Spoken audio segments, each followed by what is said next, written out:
This recording is for EDU 317 for Dr. Chappell's differentiated instruction class. Today I will be giving a mock lesson for a 4th grade tour of Missouri assignment. Hello again. Last time we visited with each other, we finished up our last project and hung it up in the halls. So today we'll introduce and start our planning for the next project. So most or all of you have lived in Missouri most of your lives. A few of you may have moved here pretty recently. What are some places that you visited here with your family? Maybe if you've been to the Lake of the Ozarks, you've seen the castle at Hahatonka, or maybe even the Bridal Caves. If you liked going to state parks and going on trails, you might have seen the beautiful Rock Bridge. If you like traveling to cities, you may have gone to St. Louis to go up into the St. Louis Arch. And I'm sure most of you have visited our lovely state capitol here in Jefferson City.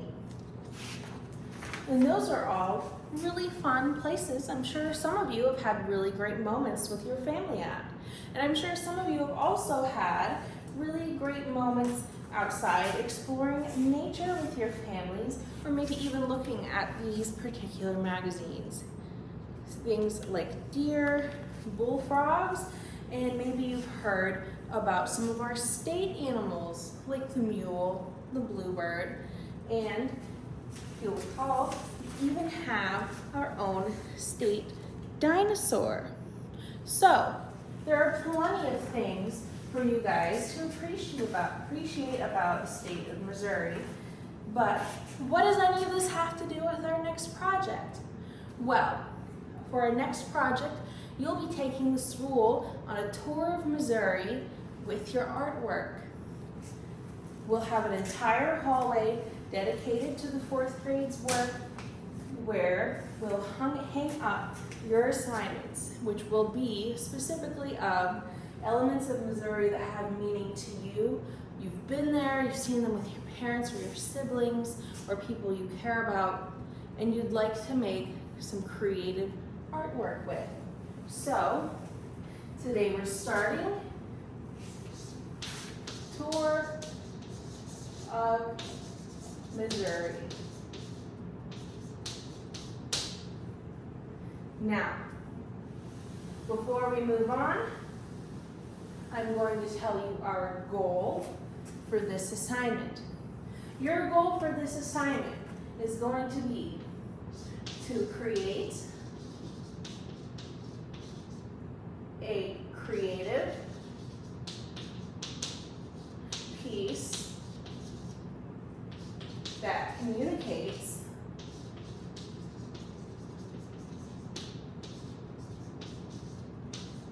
ideas about Missouri.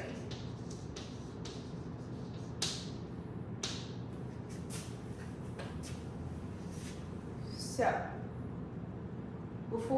now we're going to get on to some demonstrations for you. Drawing animals, buildings, and plants and landscapes can be pretty intimidating. So I want to give you a few short pointers before we go any farther. So I'm going to take our Missouri Conservationist magazines here, and I'm going to use this cute little picture right here of this little fox to show you an example animal drawing with just some basic steps and tips that might help you when you get to your project. So first things first, I'm going to look at its face and I'm going to draw a circle. Your circle does not need to be perfect because nature is imperfect. And then I'm going to draw a line down the middle just to give me an idea of where the center of the face is. Then I'll make the ears, around the tops, Draw some fur. Draw the eye sockets. Some cute little circles for the eyes. Maybe a pupil. Now here comes his nose. His cute little smile. His mouth. And it's a good thing to remember that not everything in nature is a perfect circle. So it might be helpful for you to use some triangles in your work. And remember to add those cute little imperfections that come with nature, like his fur and his markings, to create your piece a little more unique. You don't have to copy exactly. Now, I'm not going to use a particular reference for this, but I'm going to remind you that plants are not a neat subject matter. They don't need to be lined up in rows. And especially when you draw branches, say for instance on a dogwood tree, our Missouri state tree, they don't have to be perfect straight lines. Give them freedom to branch out and grow, just like a tree would. Keep it relatively simple in your sketches and feel free to make it more complicated later on. Now, it's important if you're doing a landscape to make sure you have a horizon line. So, when you're in the car and looking out the window, there's a big line, usually where you can see ends. There might be trees on that line, and often there's what we call the vanishing point. This is where it gets so far away you can't see it anymore. A good example of this is a road or the Missouri River. So if I have a winding river, it's going to be really small back here by our vanishing point. But as it gets closer to me, it's going to get really big, because things that are far away are really small and things that are up close are really big. And for buildings, I would recommend drawing it straight on, like our Capitol, so that it's just a straight line. And you can use your ruler to create boxes and create the shapes you want. But if you want to look at it from an angle, I can also help you do perspective, which is where we add that vanishing point, and you use it with a ruler to create slanted walls of your building. The windows will also be slanted, and so will the doors.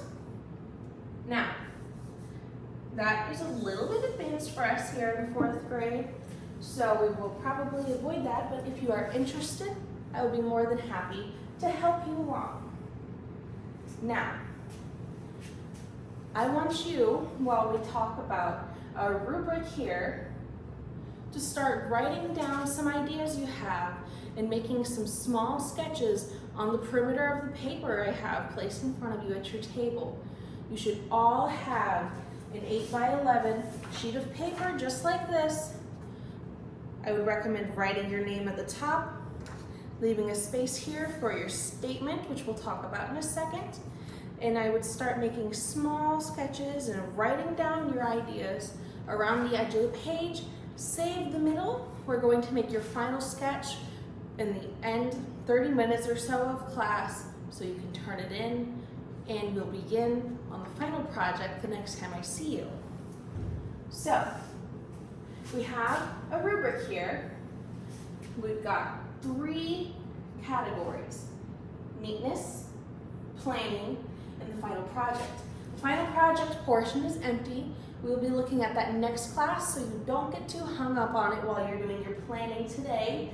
But I will go ahead and talk about neatness because it does apply to your sketches. So, for neatness, I'm going to be looking for no improvement, some improvement, and things that need overall improvement. So things that need no improvement are going to have coloring insides and lines most of the time. This includes your sketches. Don't let your sketches just be a big scribbly mess. The more organized they are, the more helpful they'll be to you later. Some improvement might be coloring outside lines some of the time, and coloring outside the lines all of the time would require overall improvement. For planning, if you need no improvement, you will have your statement, your sketches, and your large final sketch all together on that page at the end of the day. Now, if you need some improvement, you might be missing one of those things. If you need overall improvement, you'll be missing two or all of those things on your sketch. So it's very difficult for you to reach overall improvement. Now, onto the statement itself. At the top of your paper, you are going to write, I'm drawing, and then leave a blank, or if you've already decided, go ahead and fill in that blank with your subject, because blank. And I want you to give a reasonably long statement about why you want to draw that thing. I want to draw the Missouri State Capitol because me and my grandma go there every other Sunday, for example. So, now that we've talked about all of that, you should have brainstormed quite a bit. I'll give you a little more time. I want to make sure that you're talking to me if you have any questions, and you should definitely consult your table mates if you have questions about something or have an idea that you think you want a second opinion on. Feel free to use our magazines, cut out the pictures you want, and staple them to your sketch paper at the end of the day and turn them in with it, so you'll have it the next time you come in for sure. Now, to close out this portion of our day, I ask that we all decide on our subject. Remember, it just has to be related to Missouri. So it could be a location, animals you're interested in that are native to Missouri, people you're interested that are related to Missouri if you'd like, or just things that you generally feel are Missouri related. We want to take people who walk through our hallway on a tour of our state. And what better way to do that than through the things you love about it? So, now that we've got our preliminary ideas down, you've decided, you know what our statement's about, you know what our criteria is, and then our goal is to create a piece of art that communicates ideas about Missouri for our Tour of Missouri hallway. I would like for you to spend the next 30 minutes sketching your final sketch and putting together your resources. Before the last 5 minutes of class, I will ask you to start putting away your things one table at a time and back where you found them. After that, if you've got time, you can discuss with your table mates, and on your way out the door, you will turn in your sketch sheet and any clippings you got from the magazine stapled together into our 4th grade turn-in tray. Thank you for listening. All right, now that you've all finished your sketch and you've cleaned up your materials and you have your references and your magazine clippings stapled to your final sketch, I would like to have a few final moments of discussion with you before your teacher arrives. You line up at the door and turn in your final sketch and references for me to give back to you when I see you next week. Today, we started planning for our Tour of Missouri assignment, where our goal is to create a piece of art that communicates ideas about Missouri. I want this art to be meaningful to you. I want it to be something you enjoy looking at, somewhere you enjoy going to, or even maybe somewhere you want to go to, or something you'd like to look at someday. Today we went over the standards for neatness, all the way from needs no improvement to overall improvement, and planning, from having all 3 of our planning elements, your statement, your small sketches, and your final sketch, to having missing 2 or more of those elements, we went over and created your statements for what you're drawing. So at the top of your paper, it should say, I am drawing your subject because, and then your reasoning for drawing that subject. I want you all to double check and make sure that your names are at the very tippy top of your paper or on the back of your paper before I dismiss you by table to go and turn it in the 4th grade basket so you can line up at the door. Thank you all, and I'll see you next week.